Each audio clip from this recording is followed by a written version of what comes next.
So the next topic is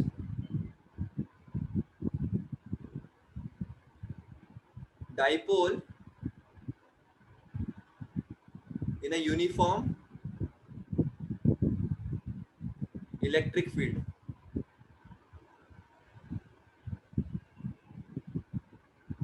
Okay beta, so dipole in a uniform electric field.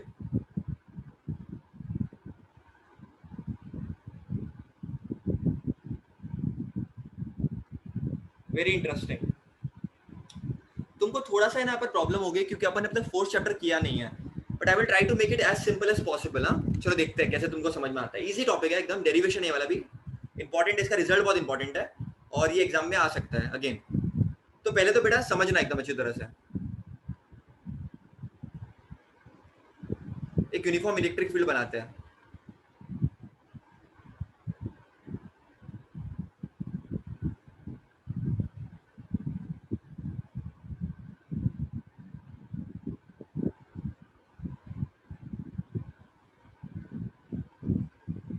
अपन को पता है ना uniform electric field क्या होता है, जिनमें स्पेसिंग इक्वल होती है, same electric field, right.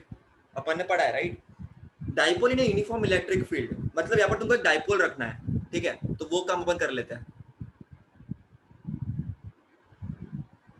Dipole रख देते हैं अपन यहाँ पर एक रख दिया मैंने. चलो तो फिर इसको मैं ले लेता हूँ माइनस क्यू और यहाँ पर एक मैं डाइपोल रख देता हूँ.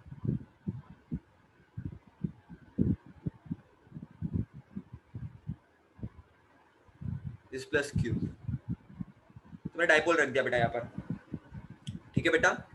और तो बेसिकली ये माइनस क्यू और प्लस क्यू के बीच में डाइपोल है, राइट.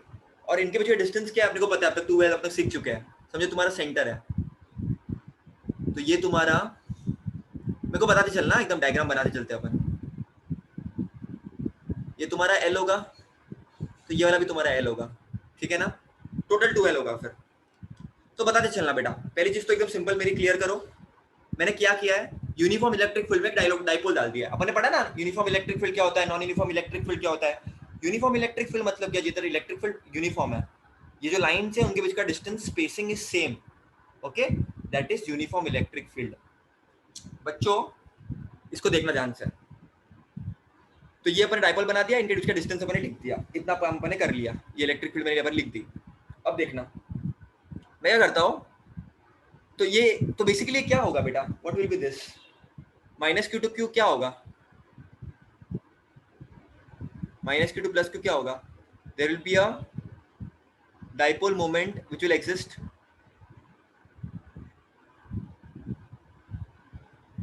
सो बेटा एक काम करता है, ये पूरा डाइपोल मोमेंट है और ये इलेक्ट्रिक फील्ड है. ये जो एंगल है लेट इट बी थीटा.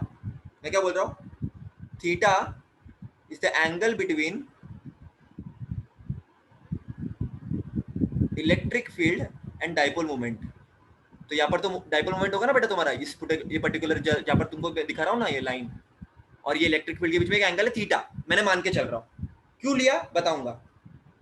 अब करना क्या है अपने को, समझना है चीज को एकदम अच्छी तरह से. बच्चों इलेक्ट्रिक फील्ड इधर है, ये चार्ज इधर है, तो फोर्स कैसे लगेगा बताओ मेरे को, फोर्स कैसा लगेगा, ऐसे फोर्स लगेगा.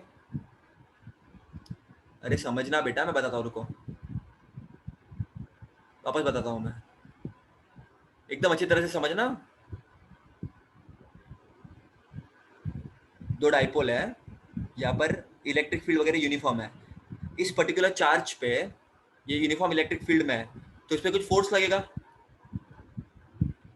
तो बेटा फोर्स कैसे लगेगा इस पर,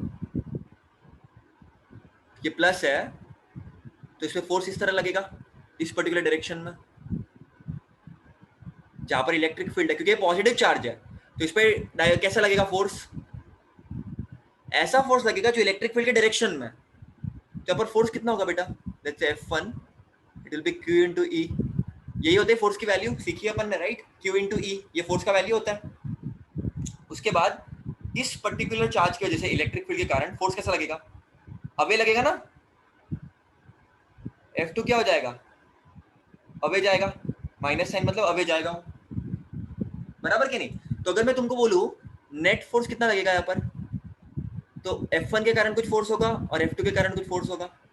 F1 के कारण QE है और F2 के कारण माइनस QE है, तो नेट फोर्स तो जीरो हो जाएगा।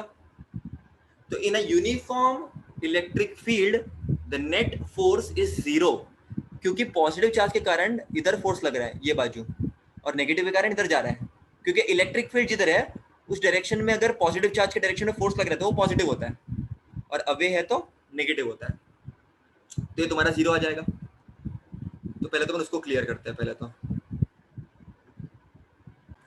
तो we got net force is zero.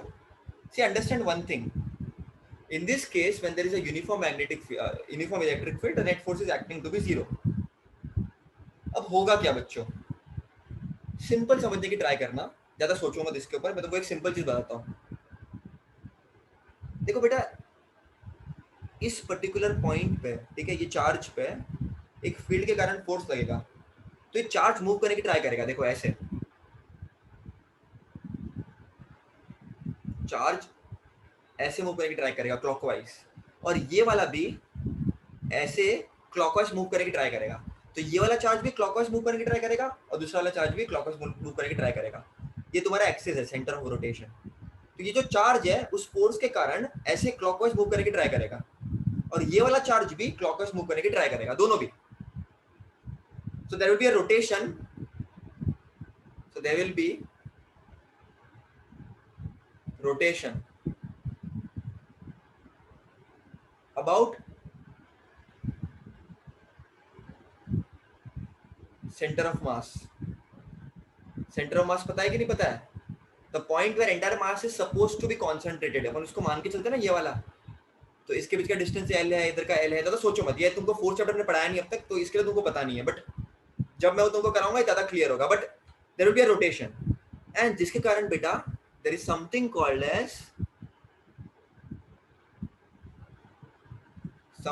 As torque लगेगा। फोर्स का छोटा भाई या बड़ा भाई टॉर्क होता है। टॉर्क मतलब रोटेशन। तो ये रोटेशन के कारण बच्चों टॉर्क लगेगा। अब टॉर्क होता क्या है, टॉर्क का फॉर्मूला मैंने तुमको बता रखा है, फॉर्मूला इसमें मेंटेन करके रखा है। टॉर्क क्या होता है, torque is force into perpendicular distance, याद रखना।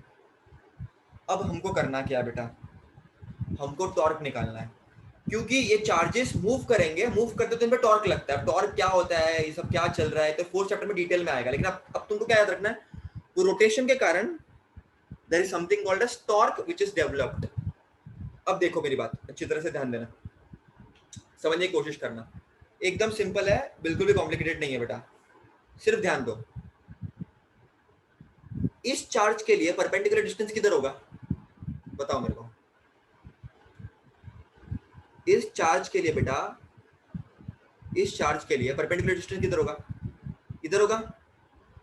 ये परपेंडिकुलर डिस्टेंस होगा ना इस चार्ज के लिए। अरे हाय ना बोलो, जो 90 डिग्री बनाए ऐसा डिस्टेंस जो वो उस पर्टिकुलर लाइन पे 90 डिग्री बनाए, तो ये हो जाएगा। अरे हाय ना बोलो यार, ये हो जाएगा कि नहीं? हाँ सर। हाँ। तो ये वाला तुम्हारा जो है बेटा, ये तुम्हारा परपेंडिकुलर डिस्टेंस हो जाएगा बेटा। तो बेटा ये L है, एक बात बताना मेरे को सिंपली, तो ये क्या हो जाएगा, L cos थीटा, और ये वाला क्या हो जाएगा, L sin थीटा हो जाएगा। सिमिलरली इस पर्टिकुलर चार्ज के लिए परपेंडिकुलर डिस्टेंस कौन सा होगा, सोच के बताना। ये हो जाएगा, देखो मैं इसको बराबर से बनाता हूं, रुको। इसके लिए तुम्हारा परपेंडिकुलर डिस्टेंस ये हो गया। तो भैया ओ शिट यार, very sensitive to handle.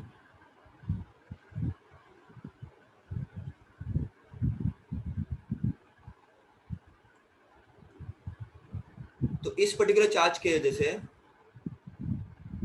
Perpendicular distance किधर होगा बेटा, टेल मी। इस चार्ज के कारण परपेंडिकुलर डिस्टेंस कैसे होगा, ऐसे होगा।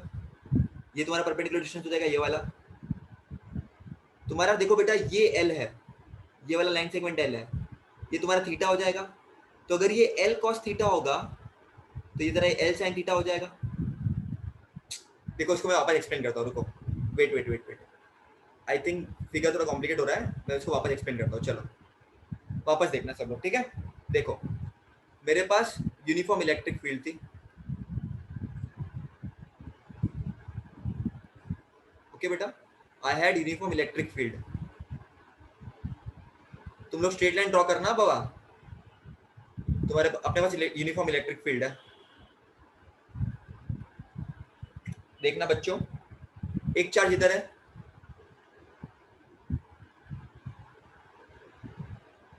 ठीक है, माइनस क्यू, एक मेरा चार्ज इधर है प्लस क्यू, इन दोनों के बीच में डाइपोल एग्जिस्ट करेगा, यूनिफॉर्म इलेक्ट्रिक फील्ड है, there will be dipole which will be existing. तो मैंने एंगल थीटा यहाँ पर बोल दिया। इस चार्ज के लिए बच्चों, तो मैंने तो ये एल बोल दिया, ये मैंने एल बोल दिया, सब तुमको पता है ना। देखो इस चार्ज के लिए परपेंडिकुलर डिस्टेंस कौन सा होगा बेटा, इस चार्ज के लिए परपेंडिकुलर डिस्टेंस ये हो जाएगा, ये हो जाएगा। देखना मैं एकदम सिंपल तरीके से बना के दिखाता हूँ यहाँ पर।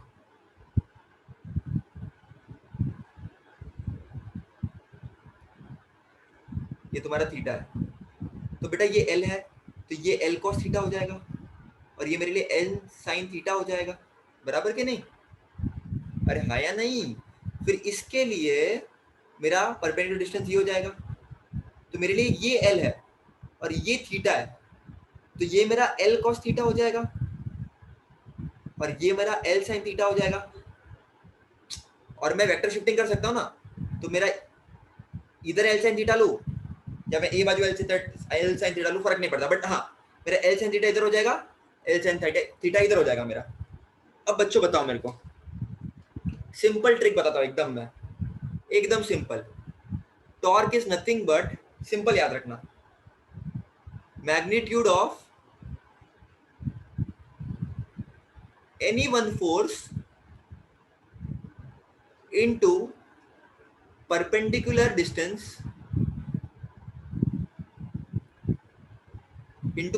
distance between two forces,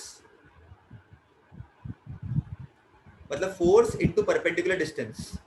force कितना मिला, एक इधर है एक इधर है, फोर्स तुम्हारा क्यू ई है, this is Q E into perpendicular distance कितना हो जाएगा बेटा, ये एल साइन थीटा है, ये एल साइन थीटा है, तो एल साइन थीटा और इधर प्लस, तो ये प्लस और ये एक फोर्स इधर है एक फोर्स इधर है, तो इनके बीच डिस्टेंस कितना है, L sine theta plus L sine theta. समझा तुम लोगों को? This will be 2 L sine theta, बराबर। तो इसको मैं कैसे लिख सकता हूँ, इसको भी देखो, q को 2l को साथ में ले लो, तो q into 2l E sine theta, what will B q into 2l, p हो जाएगा, p साइन थीटा मैग्नीट्यूड में। तो ये मेरा टॉर्क आ गया, तो टॉर्क क्या हो जाएगा, p क्रॉस e, वेक्टर में पढ़ा है ना अपन ने, a cross p is A B sine theta, तो p साइन थीटा क्या हो जाएगा, p क्रॉस e, तो ये मुझे आ गया टॉर्क का वैल्यू। ये सबसे इजी तरीका है डेरिवेशन करने का बेटा, तुम इंडिविजुअली भी निकाल सकते थे, इसका टॉर्क कितना आया, इसका टॉर्क कितना आया, उसको ऐड करो, बट ये सिंपल तरीके से तुम कर सकते हो, एकदम सिंपल तरीका। इसको मैं वापस रिवाइज करता हूँ, चलो let's do it again. Diagram थोड़ा कचरा है यहाँ पर, और ये तुमको लिखना भी नहीं है एग्जाम में, तुमको बस मालूम होना चाहिए, लिखोगे तो एडिशनल इन्फॉर्मेशन के लिए अच्छा है बेटा। अच्छा एग्जाम में बेटा तुमको लिखना है सब सिस्टमेटिक तरीके से, ऐसे नहीं लिखना एग्जाम में, तुमको एग्जाम में पूरा डिस्क्रिप्शन के साथ लिखना है। I hope this is clear, this thing is clear right. आपको क्या लिखना है, कंसिडर देखो, consider electric dipole placed in uniform magnetic field. चलो मैं थोड़ा लिख के दिखाता हूँ तुमको आज कि how you are supposed to write in examination. देखो consider an electric dipole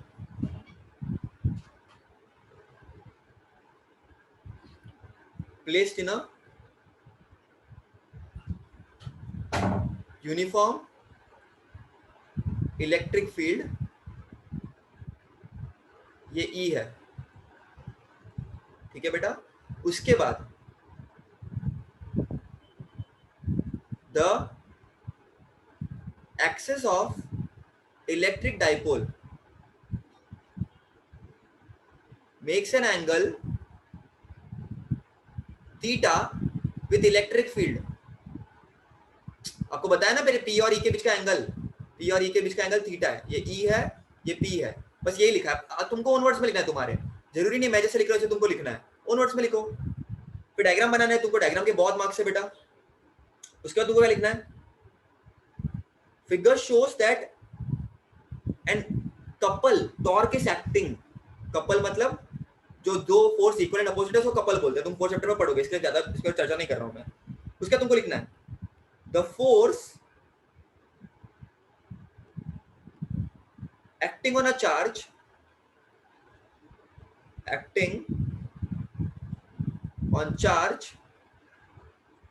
plus q, ठीक है, is qe। उसके बाद the force acting on charge minus q is, ये डाल देना, minus qe। तो आपको ये सब चीजें लिखनी है बेटा। उसके बाद आप बताओगे इधर, आपने इतना कुछ लिख दिया। सिंस नाउ आपको एग्जाम में सब लिखना है बेटा, ये सब मैं अज्यूम करता हूँ कि आपको पता है, क्योंकि मैं चिल्लाता हूँ बार बार बोलता हूँ कैसा लिखना है, बट आपको ये लिखना होता है बेटा।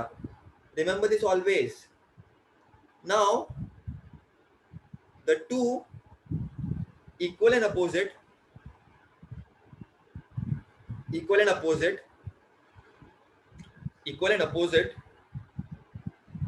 forces separated by a distance, two equal and opposite forces separated by a distance forms a couple। मतलब जो टॉर्क हुआ ना रोटेशन के कारण, देखो यहाँ पर मैं तुमको बताया ना बेटा, देखो ये भी क्लॉकवाइज मूव करना चाहेगा, ये भी क्लॉकवाइज, इन दोनों के बीच में there will be a couple, मतलब एक रोटेशन होगा। और ये तुम फोर्थ चैप्टर में डिटेल में पढ़ोगे, don't worry about it. It forms a couple, basically a torque. And फिर तुमको डेरिवेशन लिखना है, फिर तुमको जो डेरिवेशन मैंने बताया वो लिखना है। ओके, इतना कुछ तुमको पहले लिखना होता है बेटा, फिर तुमको टॉर्क का फॉर्मूला लिखना है और फिर तुमको लिखना है बेटा। ये होता है तरीका किसी भी डेरिवेशन को करने का। ओके, पहले भी जो तुमने किया डेरिवेशन आज के दिन में, उसको भी बेटा स्टार्टिंग में तुमको लिखना पड़ेगा कि ये क्या मीन करता है, ये डिस्टेंस क्या है, थोड़ा ओन वर्ड्स में लिख देने का। ज्यादा बड़ा चढ़ा के नहीं लिखोगे तो चलेगा, लेकिन लिखना बेटा, मिस मत करना, क्योंकि इसके मार्क्स होते हैं बेटा।